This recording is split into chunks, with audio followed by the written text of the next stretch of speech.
Ides Monday. Happy Monday, everyone. Welcome.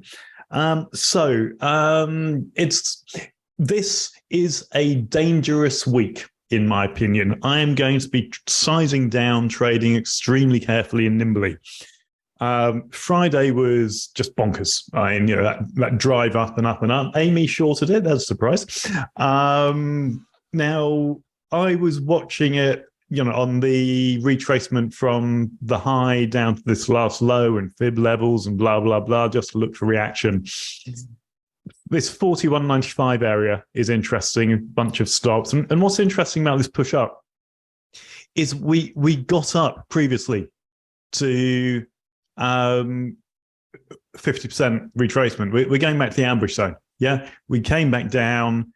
We broke previous fib level, back through it. So I think we're going to grind our way up. But Friday was just crazy as a one-time framing day. Mind-blowing. Now, what that has done, let's get this window back to where it belongs, and that would be there. I just need to sort out the size on that one because we can't have any gaps. There we go. Oh, now I've got to sort out the size on that one. My window manager I use called WinDivvy. It's quite good. Lee's CDO is kicking in full force. Yeah, we've left a lot of poor structure underneath us, runs of single prints. There's a zero print from Friday at 40 and a half. So we've got to be mindful of that. We've got a price rejector overnight. That high on Friday, poor high, 3 touches on a 30-minute period. That was interesting, but it got blown through pretty quickly. Well, not that quickly, but let's see. That was 8:30 Central. So that's 2:30 UK, 3:30 AM. That's kind of Far Eastern close, I'm guessing. 3 plus another 8 hours, 11 or lunchtime. But just be mindful, we've got all this poor structure below us. Overnight is not a price rejector. But I think, we're going to keep grinding our way up. It's interesting as well looking at, the relative progress made by all the other indices to see, what is ahead of the other highly correlated markets and might make us pause. Now, that's kind of the picture as we're looking at, all the charts. However, it's a really dangerous week. We have got NFP on Friday, a week later than it normally would be. There we go, non-farms, pre-market. That Michigan Consumer Sentiment Index can also move us around. We have got, where's he gone? Fed speaker tomorrow, Powell. Yeah, Powell is testifying tomorrow, B period. What's happening on Wednesday? Okay. Powell testifies. ADP stuff pre-market. Thursday is going to be the sort of let's take stock ahead of. No, I've lost Thursday. Hang on. Sorry, brain not working. Yeah, Thursday's a quiet day. So, we can leave some unresolved levels and not resolve them on Thursday. It's a trap. Except rollover starts on Thursday. Yeah, Thursday through Monday, we're going to roll into the June contract. So there are so many things ahead of us this week that can cause unexpected reaction and sweeps and illogical behavior that belies what we're seeing in the volume, that you've got to be super cautious this week. Just size down. Irrespective of what we think may or may not happen in big picture, like Amy's saying, last push up before we downturn. It doesn't matter this week. There's too much noise. You've really got to be nimble. You can't hold out for any big ideas this week. It is a good week to be scalping, but a scalping mindset on taking profits in your exits. So that's what I mean by good week to be scalping. Given that we are going to be liable to have lots of big sweeps based on news and rollover and whatever else, those are not ideal conditions to be scalping. So it's a good condition. It's an appropriate week to be thinking always take profits. Don't hold out for big ideas. Yeah. But I would look to be extremely fussy, both on the what's the word? The formation of the big ideas. I really want the big picture to be super clear. And also, if I'm scalping, I want it to be so obvious, so low risk, so ace king that I have no option other than to go for it. I would not be doing any marginal trades. Oh, it might happen, I can manage it. Because you can be swept 10, 15 ticks really easily, and that'll be a pain in the ass. So that's my view on the week ahead.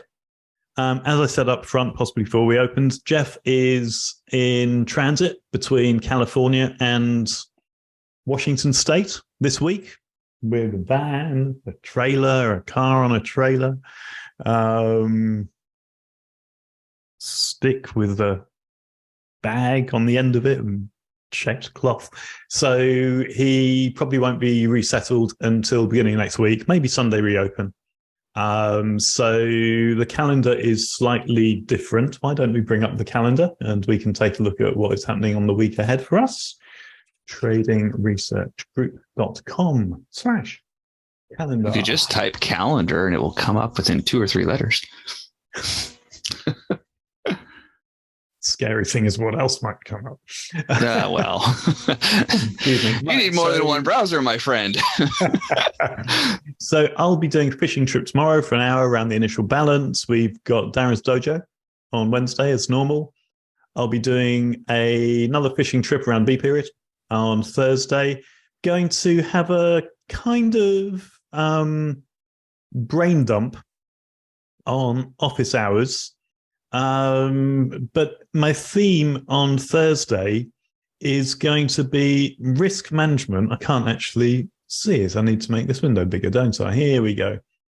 It's risk management and position sizing. That tooltip's wrong. Thinking about the statistics behind structural setups. So it's something been working on, brainstorming around at the moment. It's just going to be, a bit of a brain dump back and forth. I think JVC and I may well riff around these themes.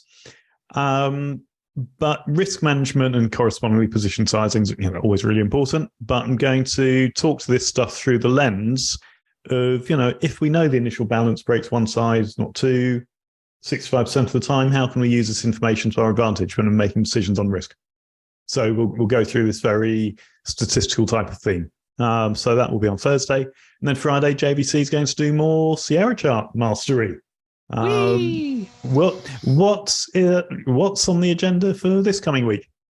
Oh, just going to pick up where we left off last time because we only got about a third of the way through my long list of things to discuss. So where did we leave off? Let's see. We left off. Yes. Next, we're going to just talk about organizing your studies, and we'll start there with how to manage a lot of studies when you've got more than, if you got 1 or 2, it's not a big deal. But as soon as you've got 20, 30, 40 studies on a chart, management of them becomes important, and give a ton of shortcuts around that. And then we'll just go on from there. We might get to spreadsheets. We might get to multiple instance stuff. We'll see how far we get. Who knows? Cool. Never ending journey of acquiring Sierra chart knowledge. It definitely never ends, for sure. Yeah. So that's good to hear. I'm glad that you found it good. So that's what the week ahead looks like. Let me reiterate again, be super careful, size down, be prepared to step away. If the way price is moving feels really skittish, nonsensical, especially as we start to roll, walk away. Yeah. You don't want to get involved in what could be a mess and could hurt your account this week. So take a break, go to the bar, drive up the coast to a different state. That is my top tip for you guys this week. So that's about it. Short and sweet. We'll see what happens during the open and A period and B period. Remember, zero print underneath us, lots of poor structure underneath us as well. So there's some tasty morsels we can be looking at, but we're not the only people who can see them. So for as many people who think, I know this thing should resolve at some point, there are people who are going to be thinking, I know that there are people who think that these things should resolve. Why don't we mess with them? So lots of interesting targets, but absolutely not the week to be holding out for massive ideas. Little and often, in and out, scalping around the bigger idea is probably the safer approach this week for sure. Good idea to be in no hurry whatsoever. Yeah, totally. And Pete saying even next week's crazy as well. Yeah, but if I talk about that, Pete, then there's no Ides of Monday next Monday. So it's not Ides of next week. Yeah, so one step at a time. So we'll leave it there. See you all in the pit and have a good trading morning. Don't try and make your week in a day. Or your that is for sure. Yeah. Yes. So thanks, everyone. Have a good day. Bye for now.